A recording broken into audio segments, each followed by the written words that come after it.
வயது தாண்டிய சிம்மராசிக்காரர்களுக்கு இந்த தடவை கொஞ்சம் அலைச்சல் அதிகரிக்கும். எனக்கு என்ன மேடம் அலைச்சல் அப்படின்னா, நிறைய கோவில் குளம் டிராவல் பண்ணுவீங்க. அதன் மூலமாக வாட் எவர் இட் இஸ் இந்த தடவை டிராவல் அதிகரிக்குங்க. நம்ம நாளுக்கு அப்புறம் நிறைய சுத்துவீங்க, நிறைய பார்ப்பீங்க, நிறைய ஜாலியா இருப்பீங்க. இனம் புரியாத ஒரு மகிழ்வு உள்ளுக்குள் வரும். ஒரு மாரியான ஒரு கர்வம் வரும். அதாவது என் வாழ்க்கை நான் நல்லா தான் வாழ்ந்துட்டு இருக்கேன் அப்படின்ற மாரி. ஏன்னா இதுக்கு முன்னாடி இருந்தக்கூடிய அமைப்பு வேற. இப்போ நீங்களே அப்படி வெளியில இருந்து உங்க லைஃப் எடுத்து பார்ப்பீங்க. பரவால்ல. இதெல்லாம் பண்ணிட்டேன். நான் இதெல்லாம் இன்னும் பண்ணதுக்காக பேலன்ஸ் இருக்கு. அத நான் பண்ணணும் அப்படின்ற மாரி அதுக்காக ஓடக்கூடிய ஒரு ஓட்டம்லாம் வரும். ஸோ இந்த தடவ செல்ஃப் அனலைஸ்மென்ட் நடக்கிறதுக்கான வாய்ப்பு சிம்ம ராசிக்காரர்களுக்கு ரொம்ப அழகா இருக்கு.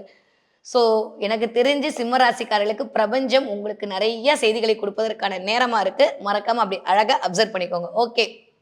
இந்த தடவ நீங்க வழிபாடு செய்ய வேண்டிய தெய்வம் என்ன? நான் தான் சொல்றேன். குலதெய்வ வழிபாடு உங்களுக்கு மிகப்பெரிய ஏற்ற தரும். அத தாண்டியும் அங்காள பரமேஸ்வரி அம்மன் வழிபாடு உங்களுக்கு உச்சத்துல கொண்டு போய் வைக்கக்கூடிய அமைப்பெல்லாம் கொடுக்கும். தேவையில்லாத போட்டி, பொறாமையிலிருந்து அந்த அம்பிகை மட்டும் தான் உங்களை காப்பாற்றக்கூடிய தன்மையில் இருக்கான 6ஆம் இடம் வலுக்கிறது. கொஞ்சம் கவனமாக இருந்து கொள்ள வேண்டும். பேசுற வார்த்தையில ரொம்ப ரொம்ப கவனமா இருக்கணும். தேவையில்லாம யாருக்கும் அஷூரன்ஸ் குடுக்காதீங்க. ஓகே. இந்த தடவ என்ன பார்ப்பீங்க? நெறைய புறா பார்ப்பீங்க. பார்த்தீங்கன்னா எனக்கு கமெண்ட்ல சொல்லுங்க. நெறைய புறா பார்க்கறது, அதே மாரி நெறைய பட்டர்ஃப்ளை பார்க்கறது.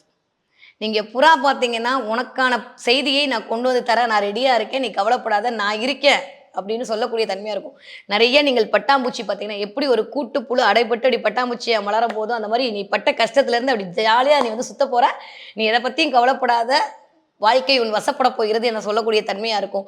ஸோ எனக்கு தெரிஞ்சு 2மே இந்த தடவ சிம்மராசிக்காரர்கள் கண்ணில் படும். அதன் மூலமாக பிரபஞ்சம் உங்களோடு நான் இருக்கிறேன் எனக்கூடிய சமிக்கையை காட்டிக் கொண்டே இருக்கும். ரொம்ப நல்லா இருக்கு சிம்மராசிக்காரர்களுக்கு இந்த தை மாதம் 2026வது வருடம்.